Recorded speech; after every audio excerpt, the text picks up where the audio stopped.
बंदा इतनी दूर से कावड़ लेके आया, उसमें मीट का टुकड़ा फेंक दिया, तो गलत बात है ना। दोस्तों, सनातन धर्म में सावन के महीने का बड़ा ही महत्व है।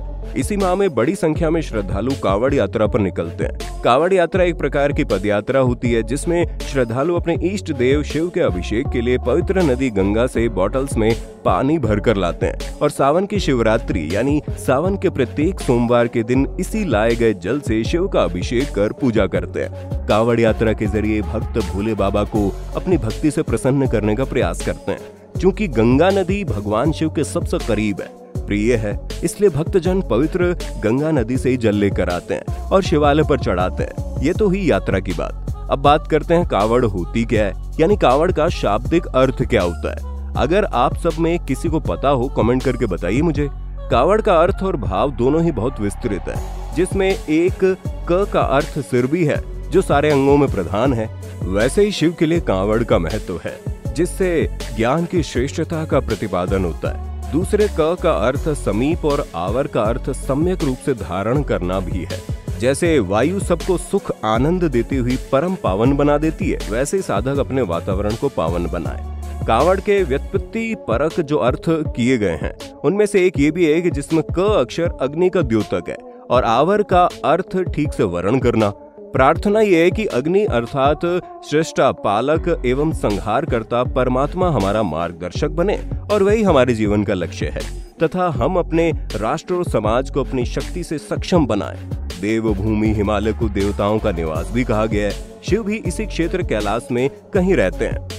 महाकवि कालिदास ने हिमालय को शिव का प्रतिरूप बताते हुए इसके सांस्कृतिक, भौगोलिक और धार्मिक महत्व को रेखांकित किया है। इनके अनुसार हिमालय को देखें तो समाधि में बैठे महादेव, बर्फ के समान गौर उनका शरीर, चोटियों से बहते नद नदी ग्लेशियर, झरने इनकी जटाएं, रात में चंद्रोदय के समय सिर पर स्थित चंद्रकला, गंगा नदी का धरती पर आता अक्स खुद ब खुद दिमाग में उभरता जाता है। जल साक्षात शिव है और जल के ही जमे रूप में अमरनाथ है।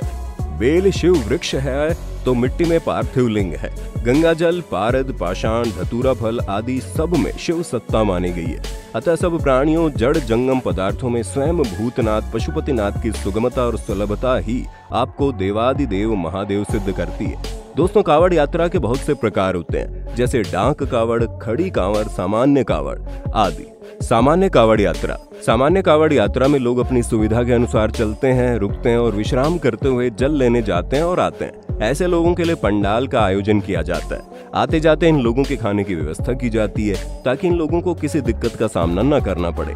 आराम करने के लिए रास्ते में पंडाल लगाए जाते हैं और उसके बाद ये लोग अपनी यात्रा आरंभ करते हैं। इनकी सुख सुविधा का पूरा ध्यान रखा जाता है। डाक कावड़ यात्रा।